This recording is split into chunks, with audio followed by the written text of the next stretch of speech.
Lukas 1 ayat 37 di titik kegagalan. Dipersilahkan. Lukas 1 ayat 37. Sebab bagi Allah tidak ada yang mustahil. Ya, terima kasih. Sebab bagi Allah tidak ada yang mustahil. Bapak, Ibu, Saudara yang dikasihi oleh Tuhan, kegagalan adalah sebuah peristiwa atau keadaan dalam hidup ini yang sama sekali tidak kita inginkan, ya. Tetapi itu bisa terjadi dalam hidup ini. Bagaimana ketika suatu saat, suatu waktu kita menghadapi masalah, kita menghadapi persoalan, dan ada istilah kalau yang dulu ketika saya masih di Malang dan membantu di Aras Tamar dan pelayanan di GPPS Mataram, ada satu bis namanya waktu itu bis simpati, ya. Dan karena ada banyak bis yang berguguran, mereka punya istilah kalau bisnya itu sudah tidak ada lagi lempar handuk. Artinya apa? Menyerah. Saudara-saudara, ketika menghadapi sebuah kegagalan dan kita menyerah, maka itu artinya sampai selamanya masalah itu tidak terselesaikan. Sampai selamanya persoalan itu tidak terselesaikan. Dia tetap ada dan menghiasi di dalam kehidupan kita. Setiap kita sangat tidak menginginkan mempunyai potret-potret yang ada di dalam ruangan hati kita dengan kegagalan dan kegagalan dan kegagalan. Kita menginginkan potret-potret dalam kehidupan kita adalah keberhasilan dan keberhasilan. Kalau di sekolah PG Alpha Omega yang dipasang itu selalu trofi, ya, piala yang menunjuk kepada raihan kemenangan, raihan prestasi yang diraih oleh murid-murid di PGTK Alpha Omega. Sebuah kebanggaan tersendiri ketika di dalam hidup ini potret-potret yang terpasang dalam hati kita adalah keberhasilan dan keberhasilan. Nah, saudara yang dikasihi oleh Tuhan, mengapa sebuah kegagalan itu bisa terjadi? Salah satu faktor kegagalan terjadi adalah karena keterbatasan atau kemampuan di dalam kehidupan kita yang tidak mampu untuk mengatasi masalah dan persoalan itu diselesaikan dengan baik. Karena apa? Bisa jadi karena faktor daripada kemampuan berpikir kita, faktor daripada kemampuan iman kita, faktor daripada semangat kita, spirit kita ketika kita menghadapi masalah dan persoalan itu. Yesus pernah katakan, marilah kepadaku, hei kamu semua, kalian semua yang letih, satu, yang lesu, dua, yang letih, lesu dan berbeban berat, tiga. Saudara bisa bayangkan ketika di dalam kehidupan seseorang itu mengalami letih, mengalami lesu dan mengalami beban berat. Itu adalah satu kondisi, satu keadaan kalau boleh saya katakan sungguh-sungguh sudah kacau balau. Gagalnya itu kalau boleh bilang itu gagal yang sangat-sangat parah sekali. Gagal yang sudah tidak bisa diangkat. Ada satu istilah di dalam firman Tuhan, berada di dalam lembah kematian, berada di dalam lembah bayang-bayang maut.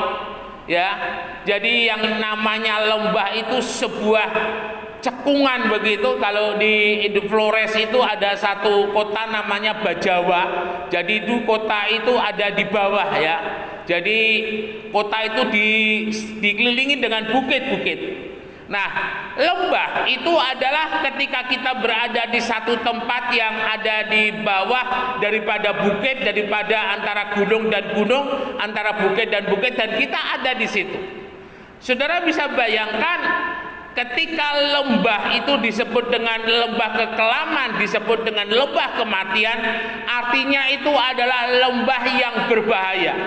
lembah yang dihuni oleh binatang buas, lembah yang dihuni oleh perompak, lembah yang dihuni oleh orang-orang jahat yang setiap saat, setiap waktu ketika kita lewat di sana, maka kita bisa menghadapi yang namanya kematian.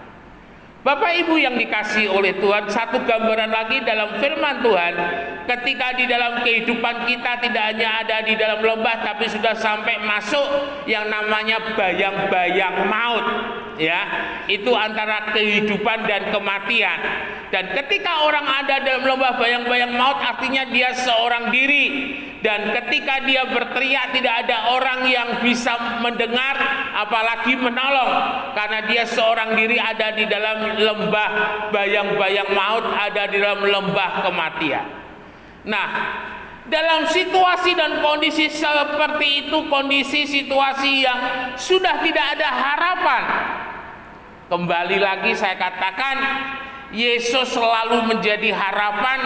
Di saat kegagalan, Yesus selalu menjadi harapan. Saat tiada jalan, Yesus selalu menjadi harapan. Ketika semua pintu tertutup, Yesus selalu menjadi jalan. Saudara-saudara sekalian yang dikasihi oleh Tuhan, ketika kita diizinkan oleh Tuhan menghadapi yang namanya kegagalan, ya, perlu kita pikirkan bersama-sama langkah apa yang harus kita lakukan, langkah apa yang harus kita kerjakan supaya kita mampu mengubah kegagalan itu menjadi keberhasilan, ya, mengubah pintu-pintu yang tertutup itu menjadi terbuka, mengubah keadaan yang ada di bawah dibalik menjadi keadaan yang ada di atas. Secara manusiawi kita tidak mampu. Kita membutuhkan tangan yang kuat. Kita membutuhkan superhero yang mampu menolong, yang mampu mengangkat, yang mampu memutarbalikkan keadaan. Dan itu jawabannya ada di dalam Tuhan Yesus. Ya. Nah, langkah yang pertama ketika kita menghadapi kegagalan adalah datang kepada Tuhan, mohon pimpinan, mohon petunjuk. Saudara, seringkali saya ambil contoh di dalam firman Tuhan mengenai keberadaan daripada janda Nabi pada zaman Elisa. Janda Nabi mengalami kegagalan di dalam ekonominya. Firman Tuhan katakan dia mengalami satu masalah ekonomi yang luar biasa, di mana dia berhutang dan tidak mampu membayar, dia berhutang dan tidak mampu melunasi, dia berhutang dan tidak mampu menyelesaikannya. Ya, secara umum ketika seseorang berhutang, maka harus dilihat kemampuan, dia punya kemampuan untuk bayar atau tidak. Kalau tidak mempunyai kemampuan, sehingga kalau leasing itu mau meng-ACC pinjaman dari seseorang, maka ada tim yang melihat, yang mensurvei pekerjaannya apa, gajinya berapa, rumahnya hak milik atau nyewa, lalu kemudian rekening listriknya setiap bulan itu berapa, dan sebagainya, untuk meyakinkan bahwa ketika pinjaman itu diberikan, maka orang itu mampu untuk membayar. Bapak Ibu yang dikasihi oleh Tuhan, janda Nabi ini kalau boleh saya katakan, dia sudah mengalami keadaan yang paling bawah. Dari hutang yang satu kepada hutang yang lain, ya, sehingga kalau boleh saya katakan hutangnya itu ada di mana-mana dan jumlahnya sudah tidak terpikirkan. Saudara yang dikasihi oleh Tuhan, ketika janda ini mengalami keadaan, saya yakin bertahun-tahun janda ini, meskipun dia adalah janda seorang nabi, yang dikatakan nabi itu adalah dekat dengan firman. Artinya seharusnya janda ini dari suaminya ada banyak firman yang dia dengar, ada banyak firman yang sudah disampaikan. Tetapi entah mengapa ketika suaminya meninggal, tidak ada firman yang hidup di dalam kehidupan daripada janda ini. Dengan kekuatannya dia coba berdiri menyelesaikan masalah ekonominya. Dengan kekuatannya sendiri ia mencoba untuk bertahan. Ya, seperti halnya yang sering kali saya ambil contoh kehidupan daripada Naomi. Ketika dia meninggalkan Bethlehem karena dengan alasan Bethlehem lagi kekeringan dan untuk mendapatkan kehidupan yang lebih baik di Moab, tetapi bukannya kebaikan yang dia terima, tapi justru kehancuran yang dia terima. Nah, janda nabi ini rupanya seperti itu dia. Entah karena gaya hidupnya yang tidak berpadan dengan pemasukan yang ada, yang tidak berpadan dengan pendapatan yang ada, boleh dikatakan lebih besar pasak daripada tiang, sehingga itu membuat pengeluaran lebih besar daripada pemasukan, sehingga akhirnya terlilit dengan hutang yang luar biasa. Dan sampai klimaksnya para debt collector, kalau boleh saya bilang, hendak mengambil anak daripada janda nabi ini untuk dijadikan pembayaran hutangnya. Saudara yang dikasihi oleh Tuhan, ada sebuah langkah yang tepat, ada sebuah langkah yang jitu. Ketika janda ini menghadapi masalah kegagalan dalam ekonominya, dia datang kembali kepada Elisa. Yang menarik, janda ini katakan kalau lebih kurangnya seperti ini, Tuanku Elisa, mosok kamu dulu nggak ingat sama suamiku? Suamiku dulu termasuk ada dalam rombongan nabi, termasuk ada dalam rombongan hamba Tuhan yang kamu pimpin. Suamiku sudah meninggal, ya, dan hari ini saya sedang terbelit hutang yang luar biasa. Bapak Ibu yang dikasihi oleh Tuhan, ketika janda ini datang kepada Elisa, artinya apa? Janda ini sudah lempar handuk, ya. Tidak ada lagi yang bisa dia harapkan untuk menolong, tidak ada lagi yang bisa dia harapkan untuk dia berseru. Dia datang kepada Nabi Elisa, yang dia menginginkan sebuah solusi, dia menginginkan sebuah pertolongan. Bisa jadi janda ini mengharapkan sesuatu yang diberikan oleh Elisa untuk janda ini boleh menutup hutangnya. Tetapi apa yang terjadi ketika janda ini datang kepada Elisa dan dia mengadukan perkaranya? Justru Elisa tanya kepada janda ini, "Bu, sampean punya apa untuk bayar hutang yang begitu banyak? Ya, sampean punya apa yang bisa dijual untuk membayar hutangnya?" Jadi Elisa ini luar biasa.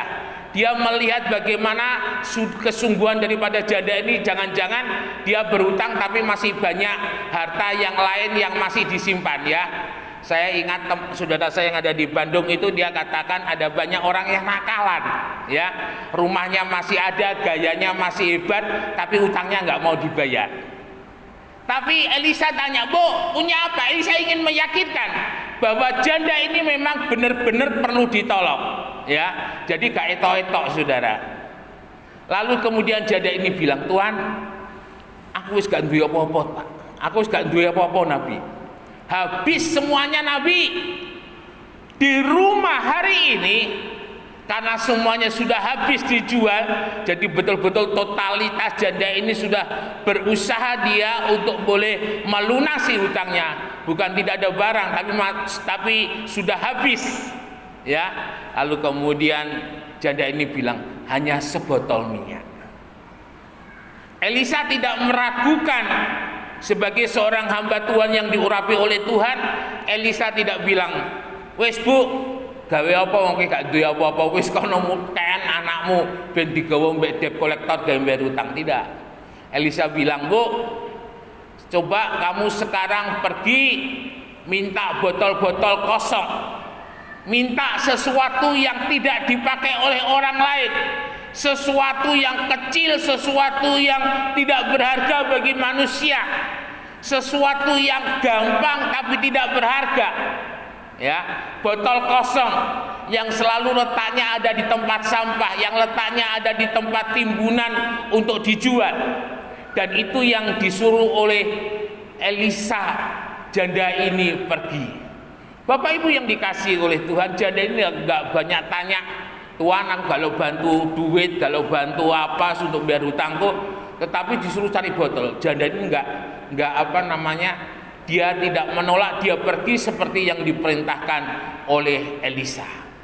Bapak Ibu yang dikasihi oleh Tuhan, janda ini diajar oleh Elisa rupanya untuk menghargai berkat Tuhan. Sekecil apapun berkat yang diterima, ketika diterima dengan penuh pengucapan syukur, seperti 5 roti dan 2 ikan ketika ada di tangan Yesus, yang dilakukan oleh Yesus menengadah dan mengucap syukur, baru kemudian berkat itu turun. Janda ini rupanya dilatih mindsetnya, dilatih pemikirannya bahwa berkat itu datangnya daripada Tuhan. Ya, seperti yang pernah saya kirimkan ke Bapak Ibu Saudara dalam renungan, bahwa semua yang ada dalam dunia itu miliknya Tuhan, bukan milik kita. Kita ini hanya pengelola. Bagaimana sebagai pengelola kita itu diberi tanggung jawab oleh Tuhan. Ya, seperti perumpamaan mengenai seorang yang kaya dan memberikan kepercayaan kepada hamba-hambanya. Ada yang diberi 1 talenta, ada yang diberi 2, ada yang diberi 5. Dan yang menarik, yang 5 menjadi 10, yang 2 menjadi 4, tetapi yang 1 itu disimpan. Ketika pulang hamba ini berkata, yang 5 datang dan katakan, Tuhan, yang 5 yang Tuhan percayakan kepada aku sudah aku kembangkan dan sekarang ada 10. Tuhan ini berkata, sabaslah hai hambaku yang baik dan setia. Dipuji dan diberi lagi lebih. Yang 2 demikian.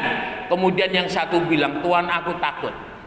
Jadi rupanya setiap berkat yang Tuhan berikan kepada kita, Tuhan menginginkan itu dikelola dengan baik. Ulangi, dikelola dengan baik, dikelola dengan pimpinan dan hikmat Tuhan. Supaya apa?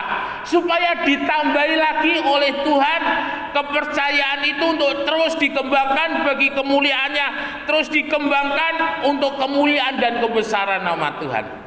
Dan itu yang Tuhan, yang Elisa lakukan terhadap janda Nabi. Dan setelah botol-botol kosong itu terkumpul, lalu kemudian Elisa bilang, Bu, tutup pintu, tutup jendela, isi semua botol yang kosong itu dengan 1 botol yang berisi minyak. Dan sebuah tindakan iman dilakukan oleh janda ini, dan dia bisa penuh semuanya. Dan dia datang lagi kepada Elisa, Tuhan, minyaknya sudah penuh, botolnya sudah penuh semua dengan minyak. Sekarang apa yang boleh saya lakukan? Jual, nomor 1 bayar hutangmu, nomor 2 hiduplah dari sisanya. Ya, dan itu yang dilakukan oleh janda Nabi itu, dan dia boleh mendapatkan pertolongan. Yesus jalan keluar di saat kegagalan. Bapak Ibu yang dikasihi oleh Tuhan Yesus Kristus, janda ini kalau kita mau melihat, yang dia lakukan adalah langkah pertama, dia datang kepada Tuhan. Datang kepada Tuhan, saudara, tidak akan pernah dikecewakan. Datang kepada Tuhan, minta petunjuk daripada Tuhan, apa yang harus dilakukan.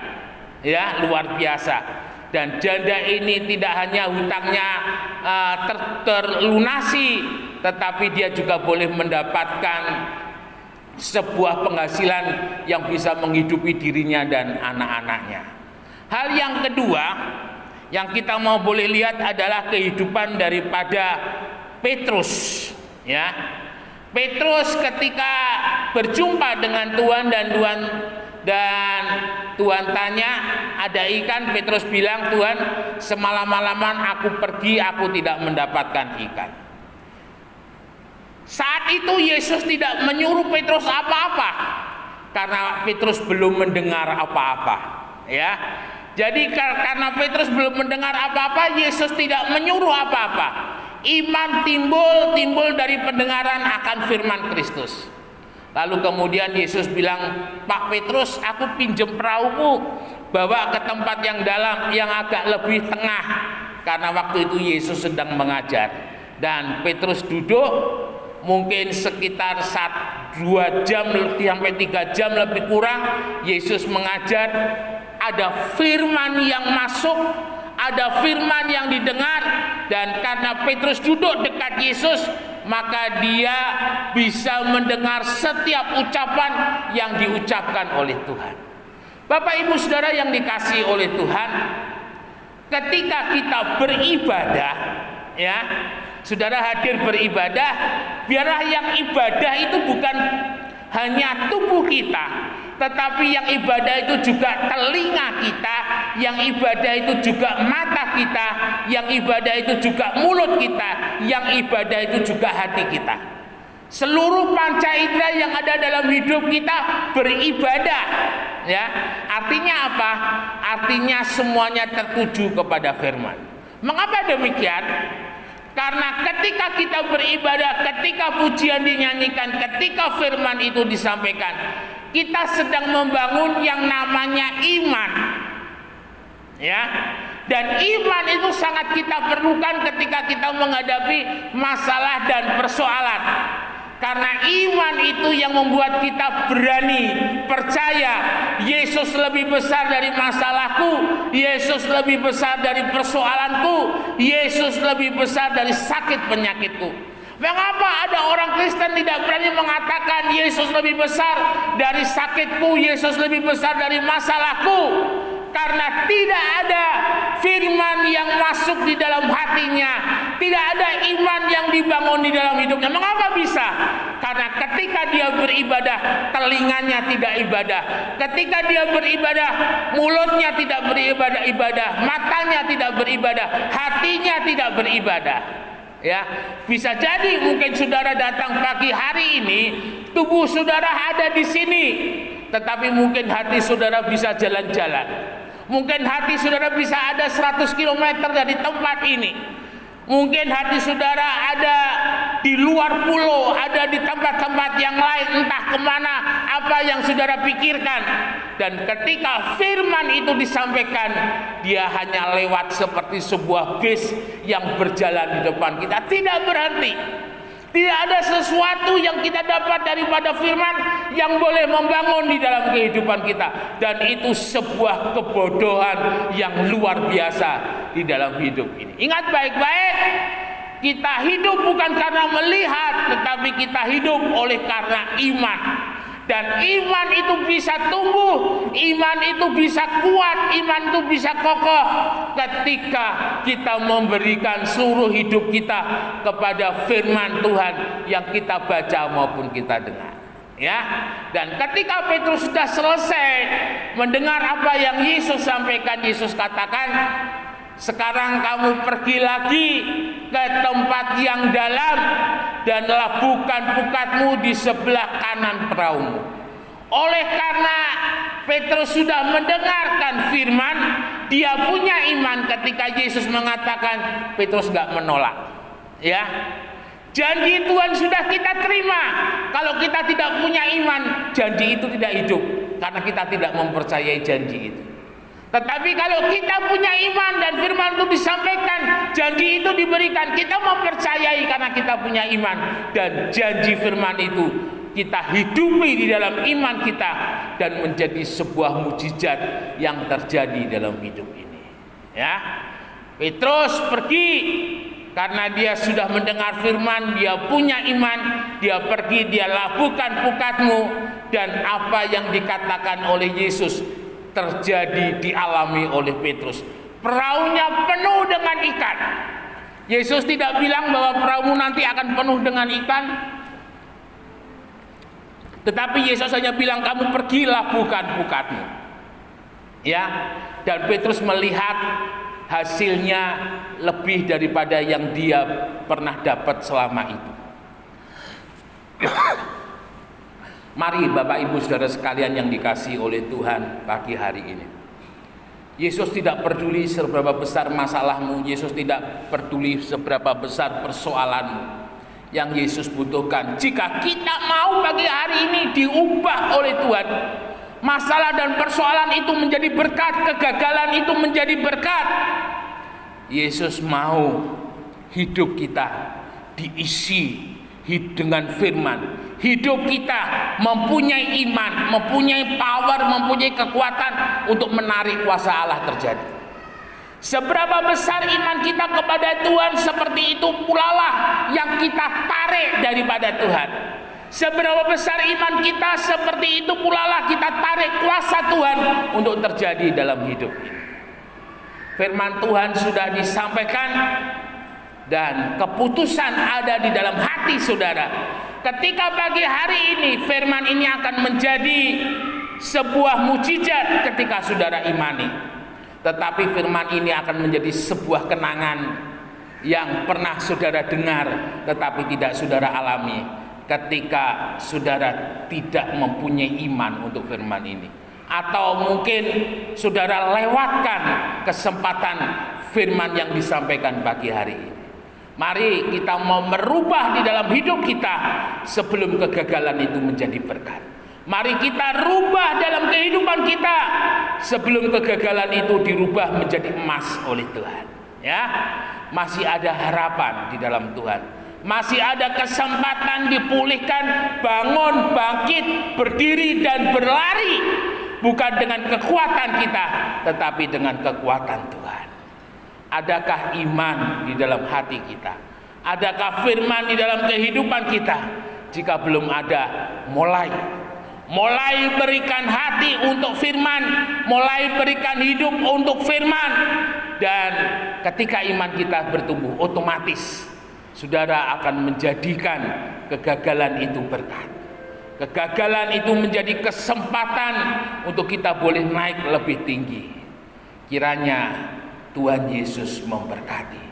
Bersama dengan Yesus kita lakukan perkara yang besar. Immanuel, beri kemuliaan bagi nama Tuhan.